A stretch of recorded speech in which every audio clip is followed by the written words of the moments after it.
Hi all, അസ്സലാമു അലൈക്കും. Welcome back to my channel. അപ്പോൾ ഇന്നും ഞാൻ വന്നിട്ടുള്ളത് ഇഫ്താറിൻ്റെ 2 റെസിപ്പീസ് ആയിട്ടാണ് കേട്ടോ. ഒരു അടിപൊളി ക്യാരറ്റിൻ്റെ പോളയും പിന്നെ ഒരു അടിപൊളി സ്നാക്കും കൂടി കാണിക്കുന്നുണ്ട്. നല്ല ടേസ്റ്റി ആയിട്ടുള്ള 2 റെസിപ്പീസാണ് കേട്ടോ. അപ്പോൾ നമുക്കിതെങ്ങനെ തയ്യാറാക്കാൻ നോക്കാം. ഞാനിവിടെ ഒരു പാൻ അടുപ്പിൽ വെച്ചിട്ടുണ്ട്. അതിലേക്ക് 2 ടേബിൾ സ്പൂണ് കോക്കനട്ട് ഓയിൽ ഒഴിച്ച് കൊടുക്കാം. പിന്നെ 1 ടേബിൾ സ്പൂൺ ഇഞ്ചി വെളുത്തുള്ളി പേസ്റ്റും കൂടി ചേർത്ത് കൊടുക്കാം. എന്നിട്ട് നല്ലപോലെ ഒന്ന് വഴറ്റിയെടുക്കാം. അതിൻ്റെ പച്ച ടേസ്റ്റൊക്കെ മാറിയിട്ട് ചെറുതായിട്ടൊന്ന് കളറൊന്ന് ചേഞ്ച് ആകുന്നത് വരെ ഒന്ന് ഇതുപോലെ ഒന്ന് ഇളക്കി കൊടുക്കാം കേട്ടോ. അതിന് ശേഷം മാത്രം ഇതിലേക്ക് 2 മീഡിയം സൈസ് സവാള ചെറുതായിട്ട് കട്ട് ചെയ്തതും പിന്നെ ആവശ്യത്തിന് ഉപ്പും ആവശ്യത്തിന് മഞ്ഞൾപ്പൊടിയും കൂടി ഇട്ട് കൊടുക്കാം. എന്നിട്ട് നല്ലപോലെ ഒന്ന് മിക്സ് ചെയ്യാം. എന്നിട്ട് അതിലേക്ക് 1.5 ടേബിൾ സ്പൂൺ പച്ചമുളക് പേസ്റ്റും കൂടി ചേർത്ത് കൊടുക്കാം. നല്ല എരിവുണ്ടാകും കേട്ടോ. അത്യാവശ്യം നല്ല എരിവുണ്ടാകും. അത് ഇത്ര എരിവ് വേണ്ടാന്നുള്ളവരാണെങ്കിൽ അളവ് കുറക്കാം കേട്ടോ. ഉള്ളി കുറച്ചൊന്ന് വഴന്ന് വരുമ്പോൾ ഇതിലേക്ക് 1 ടേബിൾ സ്പൂൺ ക്യാരറ്റ് ഗ്രേറ്റ് ചെയ്തതും കൂടി ചേർത്ത് കൊടുക്കാം. എന്നിട്ട് ഒന്നുകൂടി നല്ലപോലെ ഒന്ന് ഇളക്കി കൊടുക്കാം. പിന്നെ അതിലേക്ക് 1/2 ടീസ്പൂണ് ഗരം മസാല ചേർത്ത് കൊടുക്കാം. അതും ചേർത്ത് നല്ലപോലെ ഇളക്കി കൊടുക്കുക. അതിൻ്റെ ഒരു പച്ച ടേസ്റ്റൊക്കെ മാറി ഉള്ളിയൊക്കെ നല്ലപോലെ വഴന്ന് വന്നതിന് ശേഷം ഇതിലേക്ക് മല്ലിയില ചേർത്ത് കൊടുക്കാം. ആവശ്യത്തിന് ചേർത്ത് കൊടുക്കാം. പിന്നെ ഇതിലേക്ക് ബീഫ് ഇട്ട് കൊടുക്കുക. വേവിച്ച് വെച്ച ബീഫാണ് കേട്ടോ. ചിക്കൻ ഉണ്ടെങ്കിൽ അത് ഇട്ട് കൊടുത്താലും മതി. അത് നല്ലപോലെ ഒന്ന് ഇളക്കിയതിന് ശേഷം ഇതിലേക്ക് കോണ് ചേർത്ത് കൊടുക്കാം.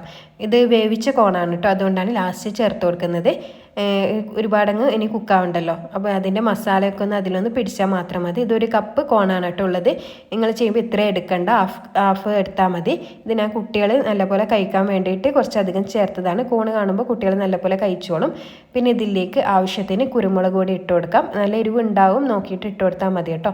പിന്നെ ലാസ്റ്റ് ഒറിഗാനോ കൂടി ചേർത്ത് കൊടുക്കുന്നുണ്ട്. അത് കയ്യിലുണ്ടെങ്കിൽ മാത്രം ചേർത്താൽ മതി. പക്ഷെ ചേർത്താൽ നല്ലൊരു ഫ്ലേവറാണ് കേട്ടോ, നല്ലൊരു ടേസ്റ്റാണ്. കയ്യിലുണ്ടെങ്കിൽ മസ്റ്റായിട്ടും ചേർത്ത് കൊടുക്കാം. ആവശ്യത്തിന് നോക്കിയിട്ട് ചേർത്ത് കൊടുക്കാം. എന്നിട്ട് നല്ലപോലെ ഒന്ന് മിക്സ് ചെയ്തെടുക്കാം. അപ്പോൾ ഇത്രയേ ഉള്ളൂ. മസാല റെഡി ആയിട്ടുണ്ട്. ഇത് ഫ്ലെയിം ഓഫ് ചെയ്തിട്ട് നമുക്കിത് മാറ്റി വെക്കാം.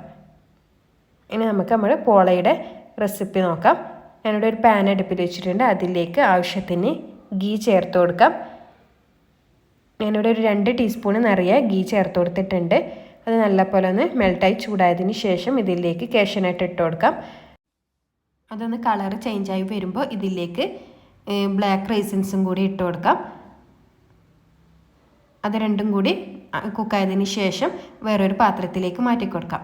എന്നിട്ട് അതിലേക്ക് കുറച്ചുകൂടി ഗീ ചേർത്ത് കൊടുത്തിട്ട് ക്യാരറ്റ് ഒന്ന് കുക്ക് ചെയ്തെടുക്കണം. ഞാനിവിടെ 2 മീഡിയം സൈസ് ക്യാരറ്റാണ് കേട്ടോ എടുത്തിട്ടുള്ളത്. അതിലേക്ക് ഒരു 2 ടേബിൾ സ്പൂണ് പഞ്ചസാര കൂടി ചേർത്ത് കൊടുത്തിട്ട് ഒന്ന് ഇളക്കി കൊടുക്കുക. ഇത് ഒരുപാട് സമയം കുക്ക് ചെയ്തെടുക്കൊന്നും വേണ്ട കേട്ടോ. അതിൻ്റെ ഒരു പച്ച ടേസ്റ്റ് ഒന്ന് മാറിയിട്ട് പഞ്ചസാരൊക്കെ നല്ലപോലെ അരിഞ്ഞ് ഒന്ന് കിട്ടിയാൽ മാത്രം മതി. ഇത് കണ്ടില്ലേ, ചെറുതായിട്ടൊന്ന് കളർ ചേഞ്ച് ആയാൽ മാത്രം മതി കേട്ടോ. അപ്പോൾ അതും ഫ്ലെയിം ഓഫ് ചെയ്തിട്ട് മാറ്റി വെക്കുക, ചൂടാറാൻ വേണ്ടിയിട്ട്. ചൂടാറിയതിന് ശേഷം മാത്രം എടുക്കാം കേട്ടോ. ഇനി ഒരു മിക്സിയുടെ ജാർ എടുത്തിട്ട് അതിലേക്ക് 3 ബ്രെഡ് ഇട്ട് കൊടുക്കാം. പിന്നെ ഒരു 1/2 ഗ്ലാസ് പാലും ഒരു 5-6 ടേബിൾ സ്പൂണ് ഫ്രഷ് ക്രീമും കൂടി ചേർത്ത് കൊടുക്കാം. പിന്നെ ഇതിലേക്ക് 2 ടേബിൾ സ്പൂണ് മിൽക്ക് പൗഡറും ഒരു 4 ടേബിൾ സ്പൂണ് പഞ്ചസാരയും കൂടി ചേർത്ത് കൊടുക്കാം. 4 മുട്ടക്കാണ് കേട്ടോ തയ്യാറാക്കുന്നത്, അതുകൊണ്ടാണ് 4 ടേബിൾ സ്പൂണ് പഞ്ചസാര.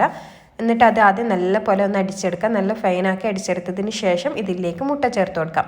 4 മുട്ടയാണ് ചേർത്ത് കൊടുക്കേണ്ടത്. അത് മുട്ട ചേർത്തതിന് ശേഷം പിന്നെ ജസ്റ്റ് ഒന്ന് അടിച്ചെടുത്താൽ മതി കേട്ടോ. അതൊന്ന് ഇതിലും കൂടി ഒന്ന് മിക്സായി കിട്ടിയാൽ മാത്രം മതി. ഒരുപാട് സമയം ഇട്ട് അടിക്കണ്ട. എന്നിട്ട് അത് അടിച്ചതിന് ശേഷം ഇത് വേറൊരു പാത്രത്തിലേക്ക് മാറ്റാം. എന്നിട്ട് അതിലേക്ക് നമ്മൾ നേരത്തെ കുക്ക് ചെയ്ത് വെച്ച ക്യാരറ്റും കാഷ്യൂനട്ടും റൈസിൻസൊക്കെ ഒന്ന് ഇട്ട് കൊടുക്കാം. എന്നിട്ട് നല്ലപോലെ ഒന്ന് മിക്സ് ചെയ്യാം. നല്ലപോലെ മിക്സ് ചെയ്തിട്ട് വേണം കേട്ടോ അതിലേക്ക് ഒഴിച്ചു കൊടുക്കാൻ, അല്ലെങ്കിൽ ഒരു ഭാഗത്ത് തന്നെ ഈ ക്യാരറ്റൊക്കെ നിൽക്കും. ഇപ്പം നല്ലപോലെ മിക്സ് ചെയ്തിട്ടുണ്ട്. ഇനി ഒരു പാൻ അടുപ്പിൽ വെച്ചിട്ടുണ്ട്. അതിലേക്ക് ആവശ്യത്തിന് ഗീ ചേർത്ത് കൊടുത്തിട്ടുണ്ട് കേട്ടോ. ആവശ്യത്തിന് നോക്കിയിട്ട് ചേർത്ത് കൊടുക്കുക. എന്നിട്ട് നമ്മുടെ ബാറ്റർ ഒഴിച്ച് കൊടുക്കാം. ബാറ്റർ ഒഴിച്ചതിന് ശേഷം ഒന്ന് എല്ലായിടത്തും ഒന്ന് മിക്സ് ആക്കി കൊടുക്കാം കേട്ടോ.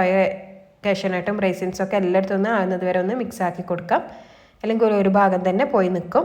എന്നിട്ട് അടച്ച് വെച്ചിട്ട് ലോ ഫ്ലെയിമിൽ വെച്ചിട്ട് ഒന്ന് കുക്ക് ചെയ്തെടുക്കാം. അടിഭാഗത്ത് ഒരു പഴയ മൂടി എന്തെങ്കിലും വെക്കാം കേട്ടോ. ഇനി അത് കുക്കാകുമ്പോഴേക്കും നമുക്ക് സ്നാക്ക് ഇവിടെ റെഡിയാക്കാൻ. ഞാനിവിടെ സമൂസ ഷീറ്റ് നേർപ്പകുതിയാക്കി 2 പീസാക്കി എടുത്തിട്ടുണ്ട്. അത് ഇതുപോലെ ഒന്ന് കോണാക്കി എടുക്കാം. എന്നിട്ട് മൈദയും വെള്ളവും ചേർത്തിട്ട് ആക്കി വെച്ചതാണ് കേട്ടോ. അതിലൊന്ന് ഒട്ടിച്ചു കൊടുക്കാം. എന്നിട്ട് അതിലേക്ക് മസാല ഫില്ല് ചെയ്യാം. കുറച്ച് ഫിൽ ചെയ്താൽ മതി കേട്ടോ, അല്ലെങ്കിൽ പൊട്ടിപ്പോകും. കുറച്ച് ഫിൽ ചെയ്തതിന് ശേഷം ഇതിൻ്റെ കോൺ വരുന്ന ഭാഗത്ത് ഒന്നും കൂടെ ആ മൈദ മിക്സ് ഒന്ന് തൂവിക്കൊടുക്കാം. എന്നിട്ട് ഇതുപോലെ ഒന്ന് ഒട്ടിച്ചു കൊടുക്കാം. വളരെ പെട്ടെന്ന് തന്നെ തയ്യാറാക്കി എടുക്കാൻ പറ്റും കേട്ടോ. സമൂസ ഷീറ്റ് ഉണ്ടെങ്കിൽ ഇനി ഇതുപോലെ ഒന്ന് ഡിപ്പ് ചെയ്ത് കൊടുക്കുക. ഇതിൻ്റെ കുറച്ച് ഭാഗം മാത്രം ഡിപ്പ് ചെയ്താൽ മതി കേട്ടോ. എന്നിട്ട് വെമിസെല്ലിയിലൊന്ന് കോട്ട് ചെയ്തെടുക്കാം.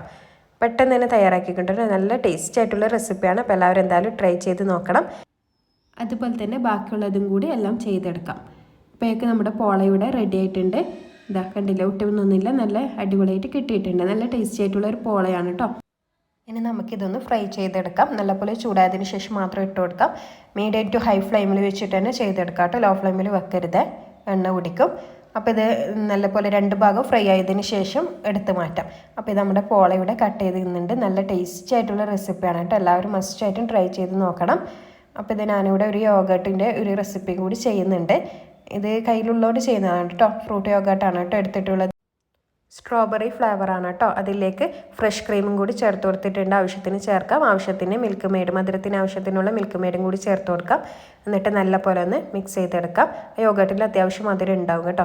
പിന്നെ ആവശ്യത്തിനുള്ള ഫ്രൂട്ട് ഇട്ട് കൊടുക്കാം. ഞാനിവിടെ പപ്പായയും ഉറുമാമ്പഴവും ഡേറ്റ്സ് പിന്നെ കാഷ്യൂനട്ട് കുറച്ച് പംകിൻ സീഡൊക്കെയാണ് കേട്ടോ ഇട്ട് കൊടുക്കുന്നത്. എന്നിട്ട് നല്ലപോലെ ഒന്ന് മിക്സ് ചെയ്ത്, ഇത് യോഗട്ട് ഇഷ്ടമുള്ളവർക്ക് മാത്രമേ ഇഷ്ടമാകും കേട്ടോ. യോഗട്ട് ഇഷ്ടമില്ലാത്തവർക്ക് ഇഷ്ടാവില്ല കേട്ടോ. അപ്പോൾ ഇഷ്ടമുള്ളവർ മാത്രം ട്രൈ ചെയ്ത് നോക്കിയാൽ മതി. പിന്നെ ജ്യൂസായിട്ട് തയ്യാറാക്കുന്നത് പൈനാപ്പിൾ ജ്യൂസാണ് കേട്ടോ. അതും ഇതുപോലെ അരിച്ചെടുത്തിട്ടുണ്ട്. എന്നിട്ട് 2 ഗ്ലാസ്സിലേക്ക് സെർവ് ചെയ്യുന്നുണ്ട്. അപ്പോൾ ബാങ്ക് കൊടുക്കാനായിട്ടുണ്ട്. ടാബിളൊക്കെ സെറ്റ് ചെയ്ത് വെച്ചിട്ടുണ്ട്. അപ്പോൾ ഇത്രയേ ഉള്ളൂ ഇന്നത്തെ വീഡിയോ. അപ്പോൾ എൻ്റെ റെസിപ്പിയും ഈ വീഡിയോസ് നിങ്ങൾക്ക് ഇഷ്ടമായിട്ടുണ്ടെങ്കിൽ ലൈക്ക് ചെയ്യാനും ഷെയർ ചെയ്യാനും കമൻറ്റ് ചെയ്യാനും സബ്സ്ക്രൈബ് ചെയ്യാനും മറക്കരുത്. അപ്പോൾ ഇൻഷാ അല്ലാഹ് അടുത്ത അടിപൊളി പുതിയ വീഡിയോസായിട്ട് വീണ്ടും കാണാം. അസ്സലാമു അലൈക്കും. Thank you for watching.